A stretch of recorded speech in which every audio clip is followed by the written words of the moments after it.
Turn-based combat has been a staple of JRPGs for decades, but recent games have been finding exciting ways to innovate on the formula. With so many fresh takes on turn-based mechanics, I wanted to highlight 10 modern JRPGs that bring something unique to the table. It really feels like turn-based combat is making a comeback recently, with developers introducing creative twists that keep battles engaging and strategic. As someone who has always loved this style of gameplay, I'm excited to showcase some of the best examples out there. Let me know in the comments below which turn-based JRPGs you enjoy. With that, let's dive into the list. Fantasian Neo Dimension is a great turn-based game.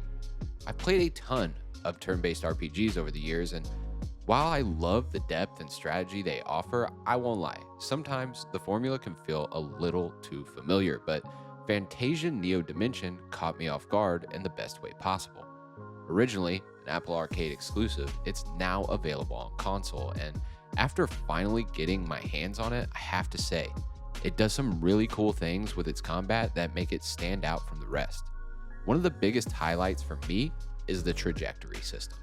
Instead of just selecting an enemy and watching your characters attack, you actually control the path of your abilities. It sounds simple, but it completely changes how you approach fights. You can curve attacks to hit multiple enemies at once, which makes every battle feel more like a puzzle than a basic numbers game. I caught myself experimenting with different angles just to see how efficiently I could wipe out a group in a single move. It's super satisfying, almost like a mix between turn-based combat and bowling. Honestly, I'd love to see more games borrow this idea or figure out new ways to innovate on it. Then there's the Dimension system, which might be one of my favorite quality of life features in a JRPG. If you've ever felt frustrated by constant random encounters while exploring, this system is a total game changer. Instead of forcing you into battle every time an enemy spawns, the game lets you send them into a separate dimension to fight later when you are actually ready to do so. It keeps the pacing of exploration smooth without sacrificing the challenge of combat. And when you finally take on those stored battles, it feels more like a planned showdown rather than an interruption in your moment-to-moment gameplay. It's such a simple yet brilliant addition that makes me wish that other JRPGs had something similar. If you love turn-based games but crave something that adds a fresh spin on the formula, Fantasian is absolutely worth checking out. It's a great reminder that even in a genre as old as this one, there's still room for creativity and innovation.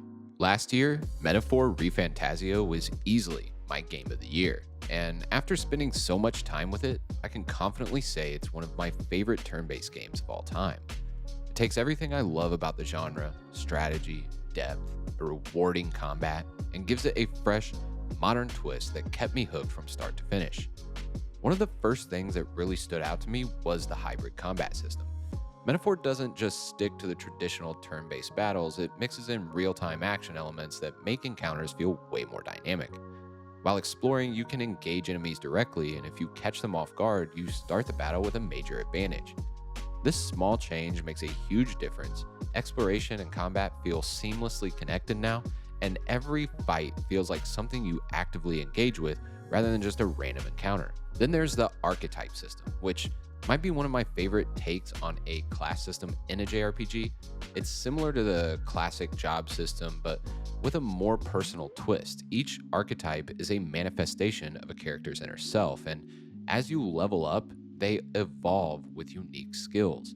The best part, you're not locked into a single playstyle. You can mix and match archetypes between different party members, creating synergies that unlock powerful synthesis skills. This system really encourages experimentation, and once I started playing around with different combinations, I realized just how deep the customization could go. Getting the right setup can make a massive impact on battles, and honestly, it's one of the most satisfying parts of the game. But what really makes Metaphor special is how all these mechanics come together. It's not just about picking the strongest attacks, it's about positioning, timing, and exploiting enemy weaknesses while managing your own risks. The game rewards smart decision making, but doesn't hold back if you're making mistakes. This keeps every fight engaging, and I can't tell you how rewarding some of these boss battles feel after you spend forever trying to take them down. If you love turn-based RPGs and want something that truly reinvents the formula, Metaphor ReFantazio is absolutely worth playing.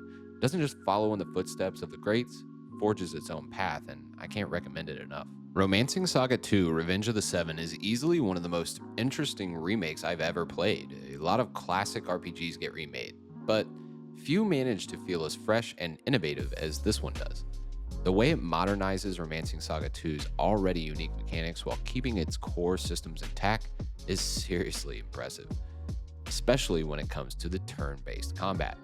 One of the coolest aspects of this game is its inheritance system. Instead of following a single protagonist, you control an entire dynasty of rulers. When your current emperor or empress falls in battle, a successor takes over, inheriting the skills and abilities from its predecessor. It's such a different approach from the usual level up one hero formula, and it forces you to think long term about character development. There aren't any traditional experience points either. Stats and abilities grow based on how you use them in battle. It took me a little bit of time to get used to this, but once I got the hang of everything, I really appreciated how much flexibility it offers. Another thing I love about the combat is the battle formations. Instead of just positioning characters for minor stat boosts, formations completely change how your party functions. Some will boost attack power, others emphasize defense, and certain ones can even help with enemy crowd control. Learning how to adapt your formation based on different fights makes every battle. Characters can spontaneously unlock new techniques right in the middle of a fight, which makes everything feel unpredictable in the best way possible. I love when a character suddenly learns a powerful new move at just the right moment. It just never stops being exciting. I could go on and on about how deep the combat in Romancing Saga 2 is. There's enough here to make an entire video breaking it all down, but if you're a fan of turn-based JRPGs and you want something truly unique and special, this game absolutely fits the bill. I personally love the Trail series. I'm currently making my way through the Cold Steel arc, but I'll admit I cheated a little. When Trails Through Daybreak was released, I couldn't resist jumping ahead to see what it was all about. I put around 30 hours into it before going back to play the games in order, but that was more than enough to fall in love with its combat system. It's easily one of the best in the series and a big reason why this game stands out. One of the things that really makes Daybreak shine is how it refines the AT system. The Trail series has always been about turn order manipulation, but Daybreak takes it even further. There are more ways than ever to control the flow of battle, delaying enemy turns, speeding up your party, and taking advantage of turn bonuses like extra attacks or healing effects. It forces you to think several steps ahead, and I love how every decision matters. Of course, it wouldn't be a Trails game without the quartz and orbment system, and Daybreak delivers some great refinements here as well. You can customize each character's abilities by equipping different quartz, allowing for a ton of flexibility in playstyles. I had a blast experimenting with different setups to see what worked best against certain enemies, and that constant sense of tinkering and optimizing kept the combat feeling fresh. What really impresses me about Daybreak, though, is how it builds on everything the series has done before it while managing to feel new and exciting. The combat is just as strategic and rewarding as ever, but the added mechanics and refinements take it to the next level. If you're a fan of turn-based RPGs, or especially if you're a fan of the Trail series, this game delivers a combat system that's not just deep and satisfying, but one of the best in the genre. I want to shout out something I've been using with my Steam Deck that has absolutely changed everything, and something you'll notice about this list is that every single game on here can be played on the Steam Deck, so I want to give a huge shout out to BenQ BeCreateus for sending me a GR10 Dock. The Steam Deck is a powerful and versatile gaming device, but to truly unlock its full potential, you need a dock that enhances both productivity and play. The BenQ GR10 Dock is designed to do just that, offering top-tier specs, a unique flip cover design, and seamless USB4 and HDMI 2.1 support. Whether you're a professional looking to streamline your workspace or someone who plays games and just wants the best possible performance on an external display, this dock provides the perfect solution. One of the most impressive features of the GR10 is its USB4 and HDMI 2.1 support. This ensures high-speed data transfer and stunning visual output. With USB 4, you get super fast connectivity, making it easier than ever to connect external storage, accessories, and peripherals without lag. Meanwhile, HDMI 2.1 allows for up to 4K resolution at 120 frames. Now, A lot of the games that you play on the Steam Deck aren't going to reach quite that, but if you're into indies and some of those smaller games, then you could probably reach that 4K 120 hertz, and it delivers an ultra smooth and immersive gaming experience when connected to a compatible monitor or TV. Whether you're battling in fast-paced action games or working on high-resolution creative projects, this level of performance is an absolute game changer. And this isn't just for the Steam Deck. You can connect a laptop or any other handheld gaming device with external display capabilities. It has fast data speeds and a streamlined docking process that's very, very easy to do. Switching between work and play has never been easier. Now, if you're someone who wants a more convenient way to use their Steam Deck, this GR10 dock is the perfect companion. Persona 5 Royal has one of the greatest turn-based combat systems out there, and while I know it's on a ton of my list, shining some light here on the combat specifically I think is very important. One of the key strengths of Persona 5 Royal's combat system is how it maintains a perfect balance between challenge and reward.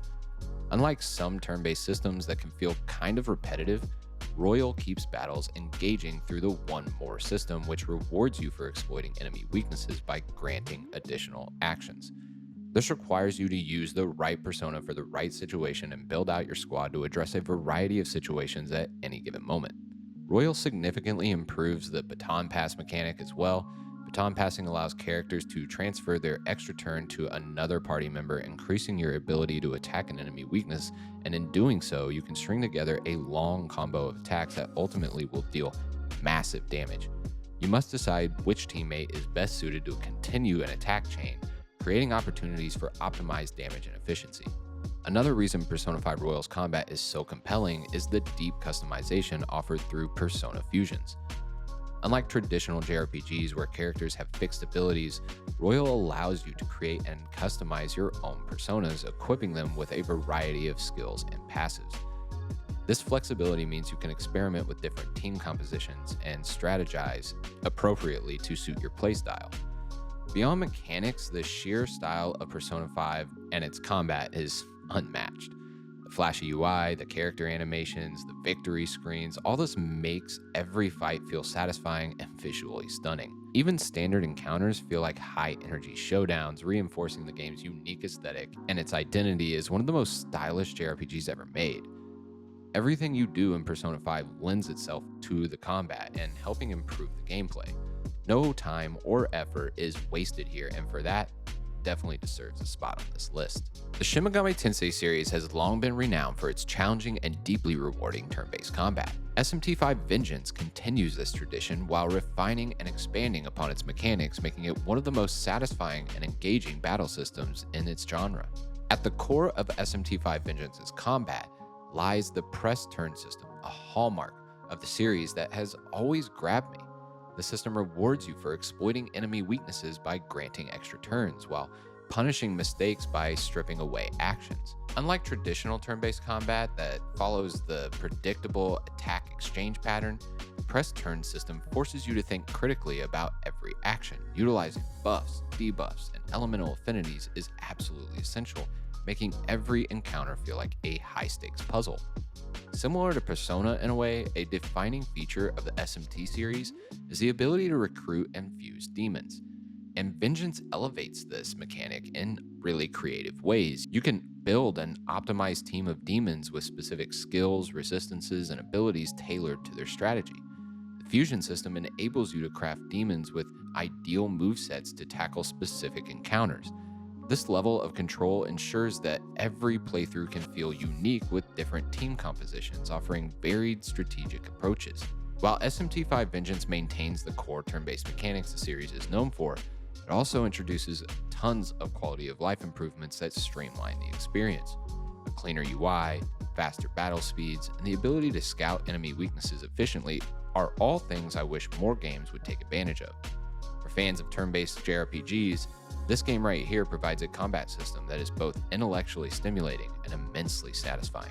The Bravely Default series has always been known for its innovative take on the classic feeling turn-based combat that we all fell in love with. And Bravely Default 2 continues that tradition in the best way possible. It takes what already made the combat great and refines it even further, creating one of the most satisfying and strategic battle systems I've ever played. At the core of Bravely Default 2's combat is the Brave and Default system, which is easily one of my favorite mechanics in any turn-based RPG. Instead of simply taking turns as they come, this system gives you control over your turn economy. You can go all in with multiple actions using Brave, or you can play defensively with Default, banking turns for later while boosting your defense. Managing Brave points properly is essential. If you go too aggressive without a plan, you'll leave your characters vulnerable, but if you time it right, you can unleash devastating combos that can completely turn the tide of the battle. This adds a layer of decision-making that most turn-based games don't have, making every battle feel like a puzzle you need to solve. Beyond its core mechanics, Bravely Default 2 also makes some much-needed quality of life improvements. One of the best additions is the ability to speed up battles, which is a game-changer for grinding and long boss fights, which are a massive part of this game. I can't tell you how many times I've played turn-based games where battles start to drag, but here, even the longer fights stay engaging because you have full control over the pacing. And of course, can't talk about Bravely Default 2 without mentioning the job system, which is one of the game's biggest strengths. You can mix and match abilities from different jobs, creating insanely powerful combinations that let you tailor your party to your playstyle. With dozens of jobs to experiment with and the ability to equip a secondary job, the amount of customization here is endless. I love tinkering with different job combinations just to see what kind of crazy builds I could come up with. If you love turn-based RPGs that blend classic mechanics with fresh modern ideas, Bravely Default 2 is definitely worth playing. It's the kind of game that reminds me why I love turn-based combat so much, and it proves that the genre can still feel fresh and exciting when done right. Octopath Traveler 2 delivers one of the most strategic and rewarding battle systems in all of JRPGs. By building on core mechanics like the break and boost system and introducing new innovations, this game keeps combat fresh, and it's truly special what they've done here. At the heart of Octopath Traveler 2's combat is the break and boost system, which adds this layer that goes beyond traditional turn-based systems. By targeting enemy weaknesses, you can break opponents and stun them for a turn and making them more vulnerable to damage. This mechanic encourages thoughtful planning, as conserving attacks for the right moment can definitely turn the tide of a fight. The boost system further enhances this strategy, allowing you to store and unleash multiple attacks at once. I just talked about the Bravely Default game, and it's very clear the heavy influence it had on the systems here in Octopath Traveler, and I love to see that. A key element that makes Octopath Traveler 2's combat so engaging is its focus on turn order manipulation. You can see upcoming actions for both allies and enemies, allowing them to plan moves in advance. Using abilities that delay enemy turns or speed up allies' turns can have a major effect on how the fight plays out. One of the most significant new features in Octopath Traveler 2, though, is the addition of latent powers, unique abilities that charge up over time and can be unleashed for game-changing effects. Whether it's an extra turn, a massive damage boost, or an entirely new attack pattern, latent powers provide exciting ways to shift the momentum of a fight. The turn-based combat in Octopath Traveler 2 is a masterclass in how to reward players for careful planning, adaptability, and even creativity. The game offers one of the most satisfying systems in the genre, and one you can't miss. Like a Dragon, Infinite Wealth refines turn-based combat into one of the most dynamic and engaging experience I've had in recent memory when it comes to gameplay. It blends traditional turn-based mechanics with real-time positioning, environmental interactions, and a deep job system. One of the most significant improvements to Infinite Wealth is the introduction of a more fluid and dynamic system than the previous Like a Dragon game. While attacks still follow a traditional turn order, characters now have greater freedom to move within the area, allowing for better positioning and different outcomes depending on the position you choose to take action in. One of the most satisfying aspects of combat in Infinite Wealth is its team synergy mechanics. As characters build stronger relationships, they unlock powerful combination attacks that can really have an effect on each encounter. These flashy cinematic moves not only deal massive damage, but are a ton of fun to dish out. The turn-based combat in Like a Dragon Infinite Wealth successfully blends traditional JRPG mechanics with action-based systems. They include environmental interactions and entertaining job system that I absolutely fell in love with. I love this game, and I think it has one of the most unique turn-based systems out there, especially in modern games, and I really look forward to seeing more from the Yakuza series if they continue to go down the turn-based route. Live Alive stands out as one of the most unique turn-based games ever created, blending turn-based mechanics with elements you'll find in a lot of tactics games. Originally released in 1994 and reimagined in HD 2D recently, the game offers a diverse combat system that evolves across its multiple storylines. Live Alive delivers a deeply engaging and varied battle experience that kept me constantly adapting and trying to think ahead. Unlike conventional turn-based games that rely solely on static commands, Live Alive introduces a grid-based system that blends turn-based tactics with real-time considerations. You can move characters around a grid, positioning themselves to maximize attacks, avoid enemy strikes, or even set up powerful combos. One of Live Alive's greatest strengths is its variety. The game consists of multiple chapters, each featuring a different protagonist with their own unique abilities, enemies, combat mechanics, among many other things. Whether it's the stealthy ninja combat of the Japan chapter, the psychic duels of the near future, or the brute force of prehistoric battles, every scenario introduces something new. This diversity ensures that combat never felt repetitive, as you must adapt to different rule sets and character abilities. Unlike games where characters stand in fixed positions, Live Alive makes positioning a critical element of the battle. Some attacks have area effect properties, meaning proper placement can hit multiple enemies at once or avoid unnecessary damage. Certain skills require specific distances to be effective, for example, encouraging movement around the battlefield. The importance of positioning makes every battle feel like a puzzle, rewarding you for thinking ahead and anticipating your enemy movements. The turn-based combat in Live Alive is just so good, and to think this game came out so long ago and holds up so well to this day, it blends tactical grid-based movement, unique character abilities, and a bunch of other things to create a deeply rewarding system that I really enjoyed. Anyway, that's it for me in this one. That's my list of 10 turn-based games with incredible combat systems. In today's day and age, I feel like it's really important to add some flair or innovation to your turn-based combat. The standard classic formula holds up so well, but adding new features and setting the game itself apart from others out there will create a memorable experience for the player. Let me know in the comments below what your favorite turn-based games are, and until next time, I'm out.